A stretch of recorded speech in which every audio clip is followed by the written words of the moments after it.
Give me the full story on how you got into the real estate development space. Yeah, I went to school for civil engineering. I did a concentration in geotechnical engineering and got out of school and worked for a consulting firm, multidisciplinary civil engineering consulting firm, and I was in the geotech department. And it was great experience getting in at that level because in geotech you do a lot of construction management.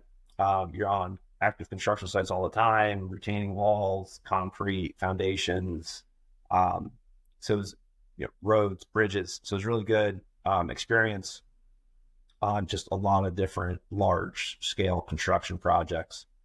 And then around 2010, had an opportunity to jump into the transportation group within that company as they just had a need there. And I got into more structural bridge and dam design. Yeah, I got my PE license at that time and realized I didn't want to be an engineer anymore. Yeah, of course. I was doing more office work and less being on construction sites as I moved up the ranks in engineering. So I ended up finding a job with a real estate developer who had a need for a lot of infrastructure construction management.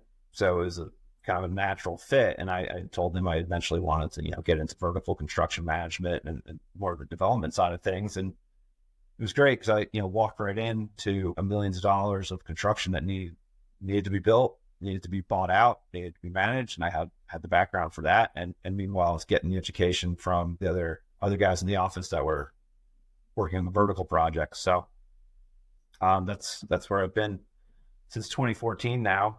Built hotels, multifamily, for sale condo, live music venue. So all sorts of different things. What do you think is the hardest of those to build? Is it the high-rise condos? Condo, and then HOA transition is the hardest thing.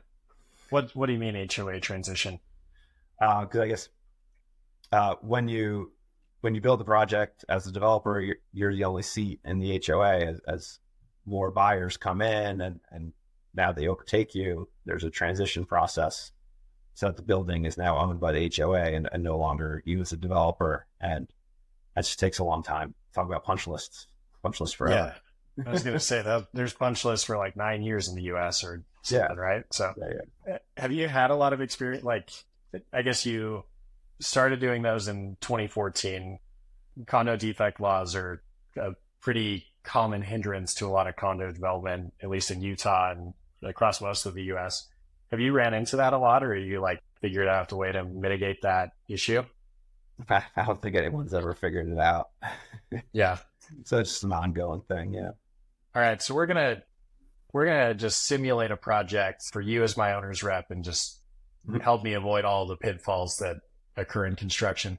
So let's say I get an acre under contract in West Valley and I want to build 20,000 square feet of industrial stuff.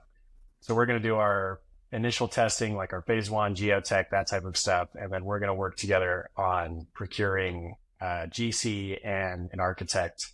So how do you suggest that we go about that? Are you a fan of design bid or design build? Yeah, I'd probably start actually with the civil a little bit first. Perfect. That makes sense given your background. Yeah, and just get the project constraints laid out. If there's any wetlands on site, easements, title restrictions, zoning. So that was kind of be like my first step. Go through that process before an architect was really even be involved, especially for an industrial project. Okay. And how do you choose that? Are you looking for someone who's specifically done this type of design for industrial, or do you think those civil engineers can kind of bridge the gap, whether they had a lot of experience in a specific asset type or anything? Yeah, I would say local civil engineer would be the first thing I'd look for, someone who may be in that jurisdiction already or nearby. For a site, 1 acre industrial could be a single civil engineer with his own shop under his own name, all the way up to a multidiscipline firm in the area that has a lot of experience in all the different asset classes. Okay. And so would you say that the civil engineer is going to lay out the initial site plan, or do you have the architect do that? I would have civil probably take the first crack at it. On industrial, it'd be different if it was a hotel or multifamily or something. Okay. So we got our initial site plan. That looks good. Then we're going to start working towards architecture. And so I guess back to that first question, would you do design build or would you do design bid? All my experience has really been in design, bid, build. Not to say that that is the right way to approach that project specifically. It's just that's where I've, kind of had the most experience.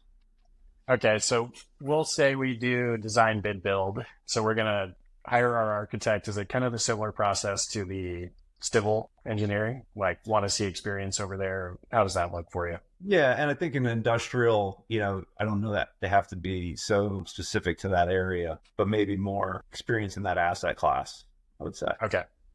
Okay. So we start working with the architects. How early, if you've done design bid build, how early are you getting maybe subs involved in design feedback, or how do you take it from there? So if you don't have any pricing from previous projects, you'd want to reach out to subs earlier. If you have any pricing from previous projects, I would just apply those really until you get to like 50% CDs, because subs don't always have all the imagination to put it all together. So if you show them a very schematic set, you can get a very high price. Of course.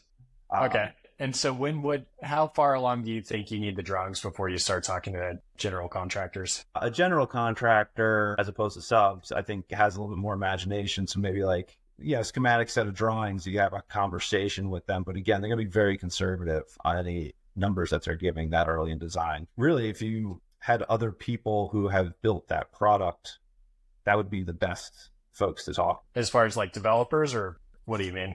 Yeah, to get pricing on it. So if you had a GC who was built, if you found a GC that was building that somewhere else and they're, paving the parking lot already, they're pretty much ready to go. That's the guy to talk to, and he'll give you, this is what this project cost. So you can apply just that like a high on your level project. Yeah. Okay. And then how do we decide? Let's say we're 50 or 60% of the way through the construction drawings. How do we select that general contractor? Yeah, so that's when I'd put together a bid package to send out, and that would include drawings, the specs, and then the scope of work that's very clearly spelled out what their scope includes and what it doesn't. So the gray areas, typically like utility connections and coordination with utility companies, that's typically on the owner. So you'd spell out you're bringing the utilities to, or the utility companies bringing the utilities to on your behalf, and we're there grabbing that and bringing it the rest of the way. So that scope of work would be super specific to the project, call out details on plans, get into the weeds. So that bid package, I'd put together, then I'd start calling all the GCs that are on my bid list. So I would have, again, driven around, found GCs that are building this, found websites of GCs that built this type of product or capable of it, create my own bid list, create all my documents, then start calling them, telling them where my project is, where I'm at right now, when I'm going to go to construction. And then you would get them to bid on the project, and then once you have the bids in, then you're going to hold de-scope meetings to walk through the bid, make sure they actually bid on the thing that you gave them. And obviously there'd be a site walk in there and other things you could do before you get their bids back to make sure they're engaged. And after the de-scope meeting, you would level out the bids. So you'd fill in the blanks of what bidders provided what, put in allowances for things that you didn't even realize that you're going to need, that 2 bidders called out and 2 other bidders didn't. And once you have your level bids, then you can make a decision. Yeah. And how many do you think you interview for the project? Do you think it kind of depends on the project, or is it like no more than 3 or no more than 5 or something like that? Yeah, I like to go out to about 6. 6 is a good number because 3 aren't even going to follow through and give you a bid. Yeah. Okay. And are there any like qualitative aspects other than price? Because I feel like a lot of developers just go with the lowest bid, and it ends up biting them in the ass. What else are you looking for on that? Yeah, so I always look at it through 3 different lenses, and that's budget, schedule, and quality control. So in the de-scope meetings, I would kind of go over their quality control plan. How are they staffing the job? Is the GC sending 1 super there twice a week? Because that doesn't cut it for me. How are they handling deliveries? Are they closing the road? Are they do they have a laydown area? Like what's their plan? right? They're the ones that are professionals at building things. So, that's where I kind of lean on the quality control schedule. I have my schedule that I'm anticipating. Is this the schedule that you can meet? What do you need in order to meet that schedule? Do you need temp electric? And we need to work on getting temp electric to the site beforehand. So things like that are part of like the descope meetings where, you get to learn about your job through their lens. And I think that's really useful because again, we say the GCs, never plan appropriately, never give us the right numbers. And they say the owners never set me up for success. They have all these wild dreams of their building and how it's going to be done. And it's impossible to meet their schedule or their demands. So it's a two-way street and just trying to get on the same page. Yeah. And on that note, it's a 20,000 square foot industrial building. Mm-hmm. It feels like a full-time super, full-time project manager, and full-time project engineer is probably excessive. How do you determine like how you staff that project? Are you just going based off of what the general contractor is saying? Yeah, so you're probably talking to the owner of the GC company or the lead estimator. So that's probably the audience you have during the bid process. For a project that small, it'd be a good question to ask them. I would say you would not need those 3 personnel on site, but typically they would be able to staff it with a super that's also like good on computers, they'll say. Or Those are rare. Or they'll have a project manager that can handle the guys in the field, right? And you're going to get some sort of a hybrid, and then they have the back office help with the accounting. Because maybe the accounting person back at the office that never goes on site is just really good with the pay apps and controlling the subs. It's all the subs that they use for all their projects. So you're going to get all that back end accounting help.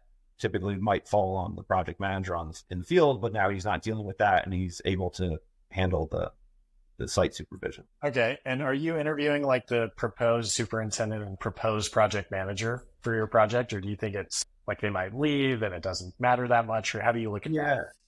We would, through, after the D-scopes, if we settled on like kind of like our 2 top picks could kind of go either way based on a number of different things. We'd probably visit a job site that their current staff that they'd put on our project is currently working on and kind of walk that job site. So that's like the extended interview process. If you're on a project site with your potential future GC and you get a warm, fuzzy feeling about everything that's going on that site, it's clean. The parking area is shown. There's no smoking signs everywhere. It gives you that warm, fuzzy feeling. And then you meet the super or the project manager. I think that's like the last step. And again, if you have 2 best and finals that are very tight, that site visit might be the thing that sets you over the top with one or the other. And it's not really price at that point. And you can still always negotiate price. It's the higher bidder. Like, I want to give it to you, but my budget's here. Can you meet me halfway? There's still opportunity to negotiate. And how do you get their prices lower? Because a lot of the time it's just sticks and bricks and there's not a lot of movement there. Are you going with like, hey, go find a cheaper plumber, your plumbing number is too high, or how do you navigate that? So there's a little bit of fluff in their numbers, right? From plumbing to concrete to whatever. You could say, listen, I want to open out a buyout savings line item. Let's be very open book about this process. You're going to go bid it to your 2 favorite plumbers. We save $50K. It opens up a new buyout savings line item that, it's above and beyond the contingency that's already in the project. And now we could split that. We can share that at the end of the job. So if we get good buyout savings, we run a tight job. We make decisions quickly. We don't have a lot of change orders. We have contingency to cover things that we didn't anticipate anyway. We end up saving $250,000. That's split between me and you, shared savings. That'd be a way to incentivize them to get a strong buyout and be a little bit more open book on the process. So do you always do a cost plus contractor, or are you ever doing stip sum or fixed fee? Yeah, we've done, obviously GMP is typically required when there's debt involved. We've done cost plus on kind of large scale renovation projects where we didn't really know what we were getting into once we started peeling back the onion. So cost plus was effective there. Lump sum, we've done for like small jobs, say sub 3 million. But yeah, we've done all of them. I do like cost plus on renovations and things that are very design heavy, where your design team's heavily involved, making finish choices and decisions, and you want to make the best product. Probably not an industrial warehouse would be where Yeah. you run into that. You'd have drawings and you go with the GMP, get a little bit of debt. We'll say we selected our contractor. It's ABC Construction Company. How are we working with them throughout the process? Like, we've got to get a contract together. What do we care about on that? Obviously, if they go 9 months over schedule, there's got to be some liquidated damages or something like that. How do you think about that aspect? Yeah. So, we'd get the basic, GMP agreement together. Any attorney that you talk to would have the owner friendly version of the GMP. So you'd start there. You'd get some pushback along the way. Liquidated damages is something that, we've always tried to negotiate for the highest liquidated damage we get. In reality, it's kind of tied to the fee, I find, on the project. If a GC is getting 3% fee, above and beyond their staffing and everything else, so that's just their straight profit. While they're protective of it, that's the area that you can go after and be like, listen, we're taking a lot of risk here, putting all our eggs in your basket and getting us to the finish lines. That's the fee that we're going to go after. As much of that as you can try to get back on a day for day, liquidated damages claim is what you're going to try and negotiate for. Yeah. Okay. And I've found, like, in the middle of the project, maybe 60% of the way through, it's hard to get a lot of leverage on the GCs, because if they leave, you're kind of toast. Like, nobody wants to take over a half-built project. Nobody wants to do any of the punch-out work.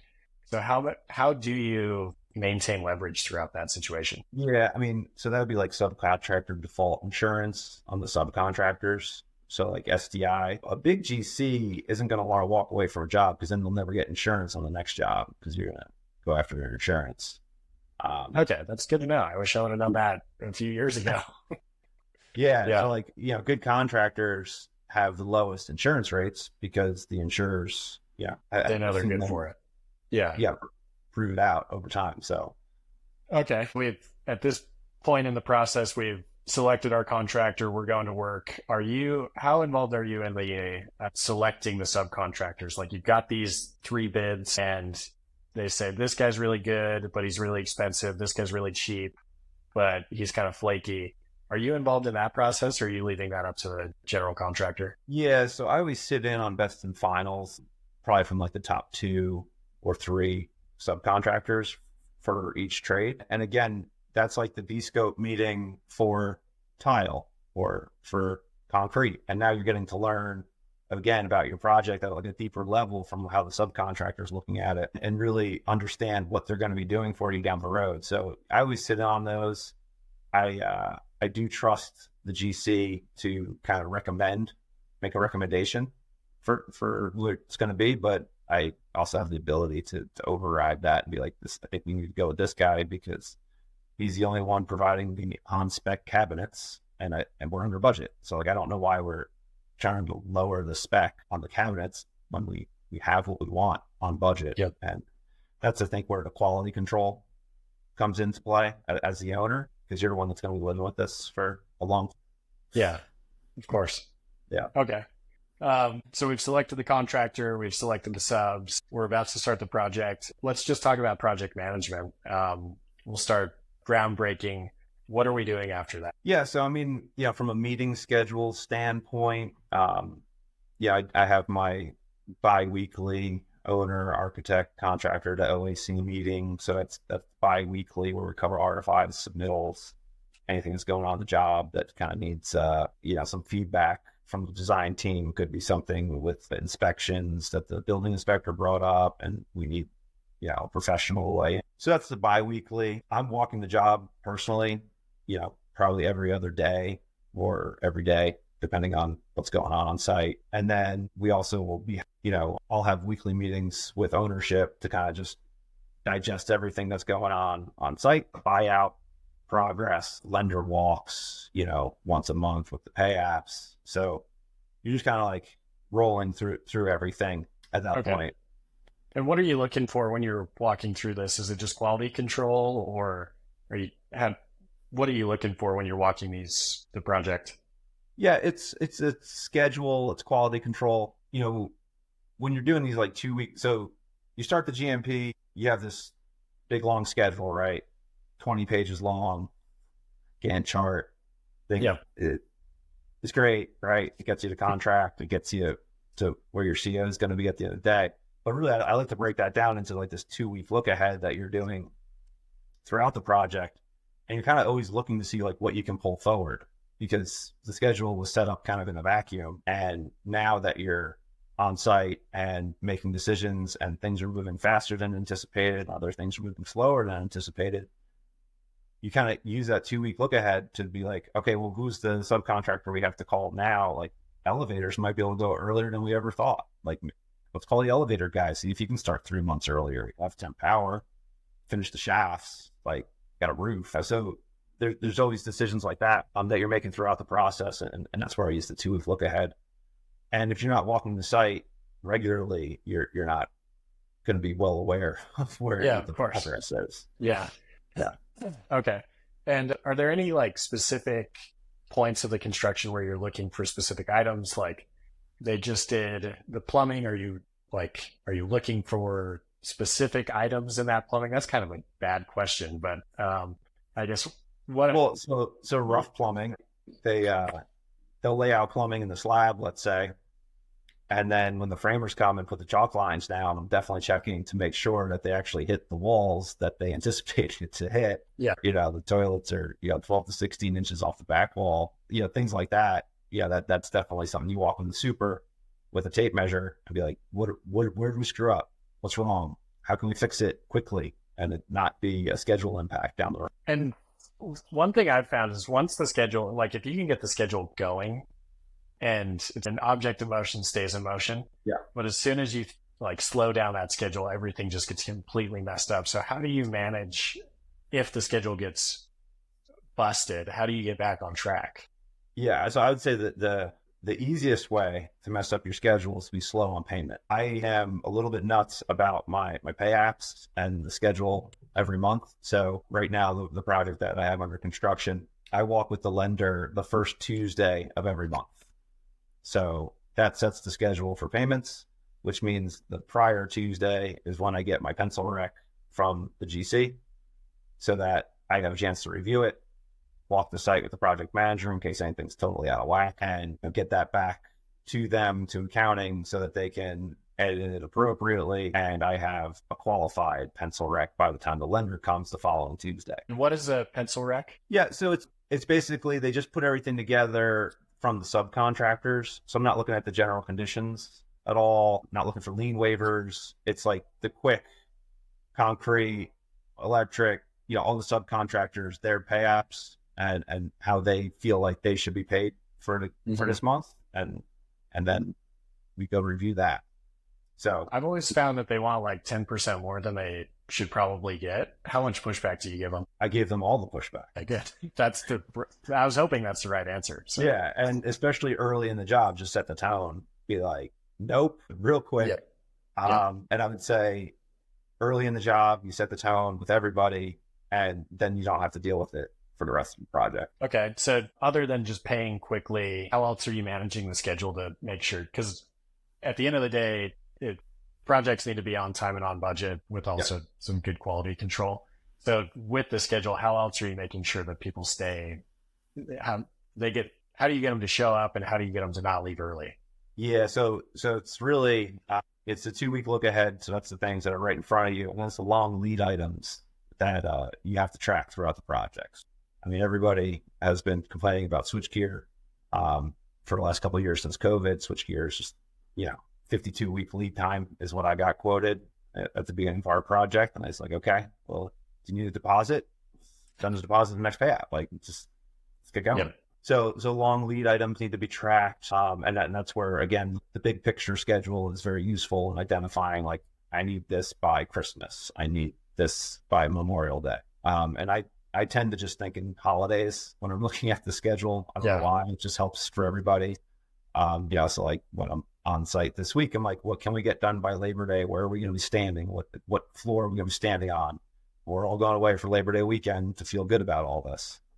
and all the things that come up with the holidays, and planning ahead from those as like our big milestones. So it's definitely a 2-week look ahead, who we can pull forward, who we can do a walk with this week so that they do actually start in 2 weeks, which means like materials on site in 2 weeks, not like they show up and they don't know what to do. Long lead items would be, like I said, the other thing that we track. And then just, pulling forward whatever we can. Okay. And so we covered the schedule. What about the budget? How do you make sure that the budget doesn't get completely destroyed? Yeah. So in the 2-week look aheads, I do go through the current outstanding items. What I track the budget on is an ACR, anticipated cost report, and then my NOC log. So NOC, we notice a change. There's going to be changes. Those changes are going to be for all sorts of different reasons. I classify them. I just wrote it down before our meeting just so I didn't miss any. I classify changes as owner scope changes, architect and engineer errors and omissions, back charges, field conditions, unpurchased scope, and construction errors. So it's like those are the changes that happen on a job site. Whatever it is can kind of be classified under one of those 6 categories. And there's typically a budget or a schedule impact associated with that. So, an owner scope change is pretty straightforward. We said we wanted white toilets. We decided we wanted gold-plated toilets instead. And Yeah. owner changes mind. There's a change order involved in that. And there's obviously contingency within any project budget. And also when you're buying out, that's where I mentioned the buyout savings before, like that incentivizes everybody in the project to buy out below where the GMP is and use those to maybe pay for some of these architect, engineer errors and omissions, which are typically at the contingency line item, but now, maybe you don't have to. The owner wants to upgrade certain things throughout the project, as long as they're making their decisions in a timely fashion, shouldn't really impact anybody. And then the general contractor wants to deliver the project. So that's kind of where we classify different things. Unpurchased scope, I do try to buy in allowances for different things that may be necessary in the future. So unpurchased scope, you might buy out an allowance. Say we're just doing an apartment building now. We want to increase the size of the shower niches because who doesn't like a really good size? Yeah, of course. We didn't like that. So we were under budget on tile, and then we just threw in an allowance after the bid to potentially, double the size of those. So that's an allowance now sitting between me and the GC that if we go and build the model unit early and we put that in one of the showers and we love it, then we can assign that allowance to that throughout the road. Okay. And on the change orders with architects and engineers, have you ever gotten like they mess up so bad that you can actually back charge the architect and engineer? I feel like that hasn't really existed in my experience. I feel like we've never successfully done that. We've gotten them to do work for free. That's for sure. That's a good trade. That's better than my experience. So yeah. Okay. So we talked about schedule, budgets, and quality. We'll talk about quality control. How do you manage that? Is it just come down to the subs, or what are you doing specifically to maintain? Yeah, and I would say quality control is so all encompassing. There's really not a great definition for it. I think, again, me having a civil engineering background, I kind of come at it from quality control is getting your cylinder brakes back and have the guy there, measuring the rebar, making sure all that is right. And you're passing your rough plumbing inspection. Like, I think that's what most people think of as quality control. But, to me, it's even just like the amount of communication between you, GC, owner, lender, like that is quality control, that everybody's on the same page. Outside of the GMP, getting the utilities to the site, managing FF&E on the side. And, that's something that's not in construction management agreement, yet you need to deliver that for the owner to have a project that actually works, because otherwise people move into an apartment building with no amenities. Yeah. Okay. So we've gone through anything else that we should be doing during the project on this, or we can say we've wrapped up construction. and now we're doing like the final punch out. Like, how do we go about that to make sure that, oh, there aren't these huge errors and we've already paid all the subcontractors? Yeah, so we hold 10% retainage on all subs until punch lists are complete. We'll go down to 5% retainage, at some level of punch list completion, or very trade dependent. So you're really holding retainage is kind of the only thing that you have Yeah. for the project. And then budgeting probably a little bit of something on the side that you could take care of things on your own with your own crews as necessary. Okay. And should have asked this earlier, are you using any specific software throughout this project? Like when you're walking around documenting all this stuff, are you uploading this into like Procore or Builder Trend or something like that? Yeah, our GC uses Procore, so I get the Procore account with them. Punch lists are managed through Procore. I keep my own ACR outside of Procore. They have one within Procore, but again, I have different budget line items for different things outside of that. So I'm managing the more of the entire project and not so much like sub by sub. So really Procore and then just my Excel files is really all the software I'm using. Construction's been pretty difficult over the last 4 years, I would say. And I've seen a lot of groups bring construction in-house. How have you seen that gone, and would you recommend? It's a loaded question. Yeah, I mean, we've been very successful using CMs for large projects. Personally, GC small projects, I think I use that number like 3 million, kind of like sub 3 million, as like retail fit outs and like small building expansions on our existing assets, and like things that are like large CapEx projects for an existing asset. But I've just self-managed those. It's a good experience, especially earlier in my career. So I was the super, I was the PM, I was the owner's rep, everything. So it was a really good experience, and I still think under 3 million, very straightforward to do, especially if you're not full, mission critical type stuff. Again, these are like white box retail fit outs and other types of things. So I would say in-house to that extent, no issue. Going out, self-performing on a $50 million project or something, there's a lot of staff. You just need a lot of staff. So for that to kind of come together from a small development team, it sounds like it would take a lot of time. Yeah. Okay. Cool. Well, this has been fun. I learned a lot. I wish I would have listened to this podcast before I started my first project. No, I appreciate it. I love everything you're doing here with the podcast and educating others, and certainly look forward to meeting you at Reconvene. And yeah, I forget we haven't met in person. So yeah, cool.